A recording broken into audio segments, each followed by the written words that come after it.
What's up, sports fans? Eldridge Bell here with another edition of Literate Sports Show, and we're going to be previewing the other game that's going to take place on Saturday, the Houston Texans versus the Kansas City Chiefs. Now, I know what you're thinking. The Chiefs going to win this handedly, but when I started looking at certain things, I really think it's going to be a closer game than what most people are thinking. So, without further ado, let's get into the analysis part of the situation here. Now, I have to start off with giving Andy Reid a lot of credit because they were 1-5. They lost their All-Pro running back, and I thought personally that was just a great opening for the Raiders to just slide into that wild card playoff spot. That didn't happen, and the Chiefs went on an unbelievable roll. They won they went on like over 8-game win streak. So kudos to Andy Reid tightening up the ship and keeping his troops in line and focus on the mission, which is to get to the playoffs. So he should also win Coach of the Year, in my personal opinion. But let's get into the whole right now situation and what they should do against this Houston Texans team on the offensive side of the ball. Alex Smith had a good season, 20 TDs, 7 interceptions, consistency, not really blow your dress up or knock your socks off, but consistent. I'm really impressed with Spencer Ware. He's been averaging close to 5 yards a carry or just over 5 yards a carry. I didn't think that was going to happen, especially when Jamal Charles went down, but he's been huge, and he's going to have to be huge against this Houston Texans defense because you don't want to pass. So you don't want to be stifled on the run game where you're just resorting to passing because then all of a sudden that plays into the hands of J.J. Watt and Whitney Merciless, and they've been having a good season. J.J. Watt has gotten a lot of the credit, but Merciless he's underrated and he's a very good player. So I don't think you want to have Alex Smith throw the ball 40 and 45 times a game for this game.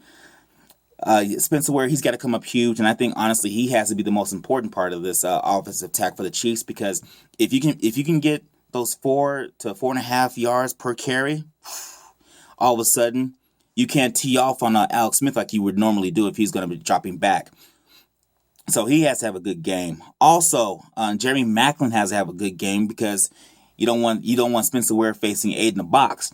So Jeremy Maclin, who has had a good later part of the season, he's coming alive. He has to be good. But I think a guy who really has to show up, actually 2 guys, are Albert Wilson and Jason Avant. And I say that because obviously you can roll coverage over to one player if he's just the only guy tearing you up. But Jason Avant, especially, I think, because has to have a big game, is because he's a intermediate to short route guy, and he can kind of get that quick passing game in rhythm, and that's what you want to do against this Houston Texans defense. Because if you have to drop back and throw those intermediate to long developing routes, that plays right into the hand of this Houston Texans defense.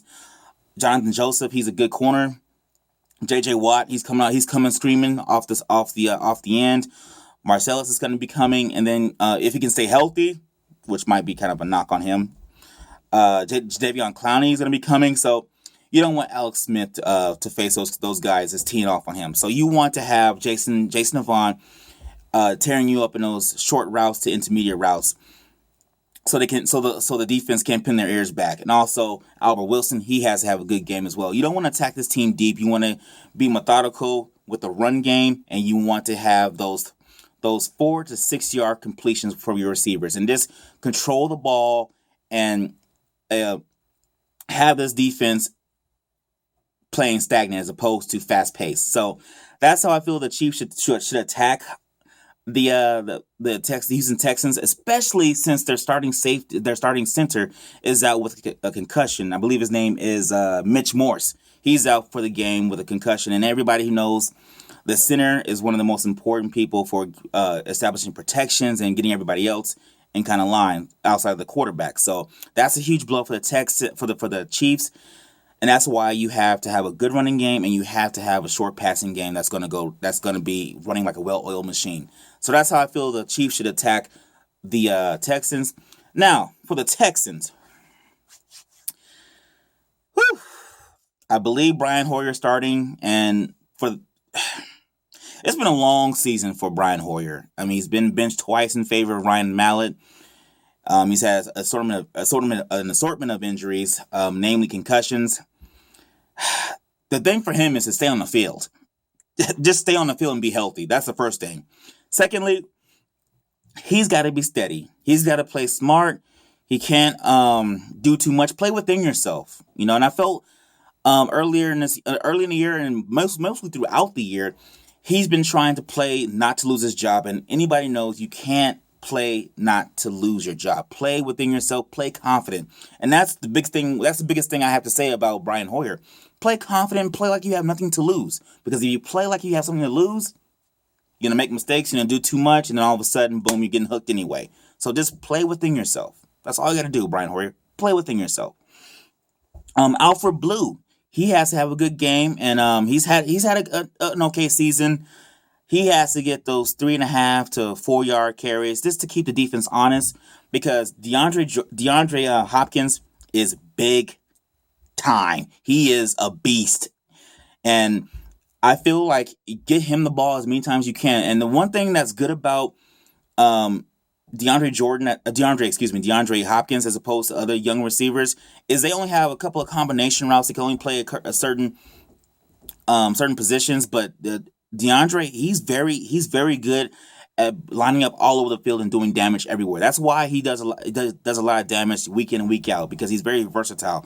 So I feel folks, get the ball to him, get the ball to your playmakers, and honestly, I would feature Cecil Shorts because he's a guy who can be an X factor. He's been hurt early in the year, and it took him a while to get kind of a groove. But if you can feature Cecil Shorts and Nate Washington against this Chiefs defense, because I believe Sean Smith can be exploited for the big play. He's been proven to fall for the double moves, and if you can get him going,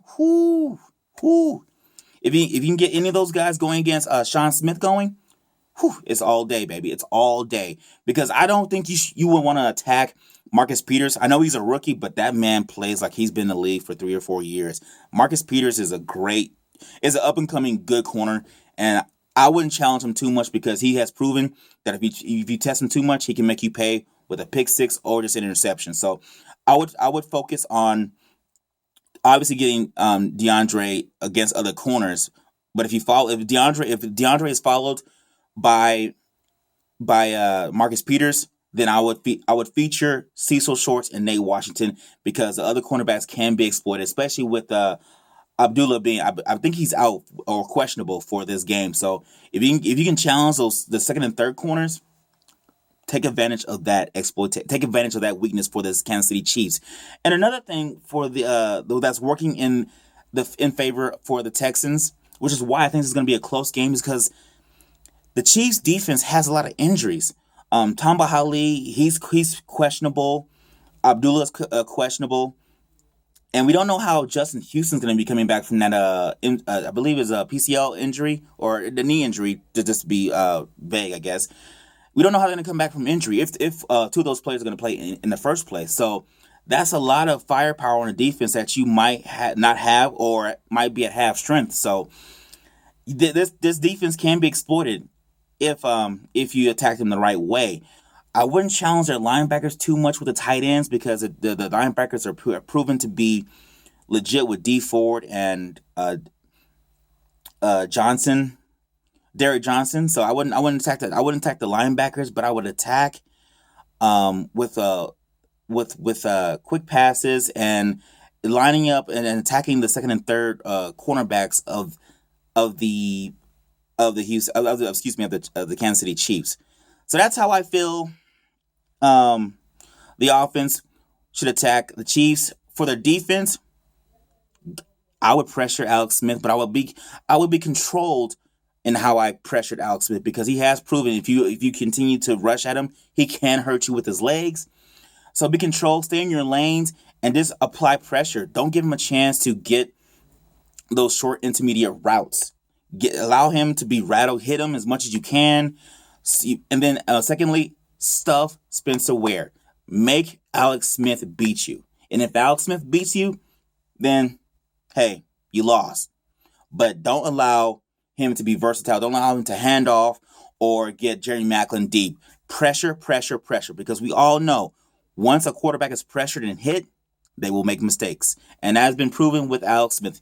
If he has to throw the ball 30 and 40 times, that's the game plan you want. Shut down the run and make Alex Smith beat you. So that's my analysis for what each team has to do.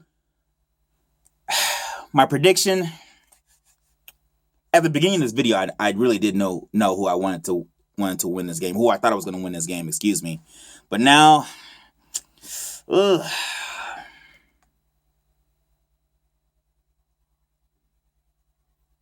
I'm going to go with the upset. I'm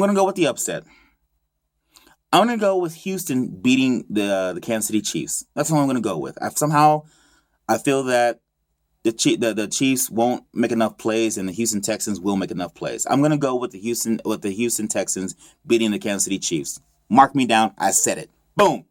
Now, if you disagree with me, please feel free to leave comments leave comments on this video, and please leave suggestions as well. I'm more than happy to talk about anything you want me to talk about, and we'll see how this all plays out tomorrow. Thanks again for watching, and please don't forget to subscribe to my YouTube channel, Literate Sports Show. Thanks again for watching, guys.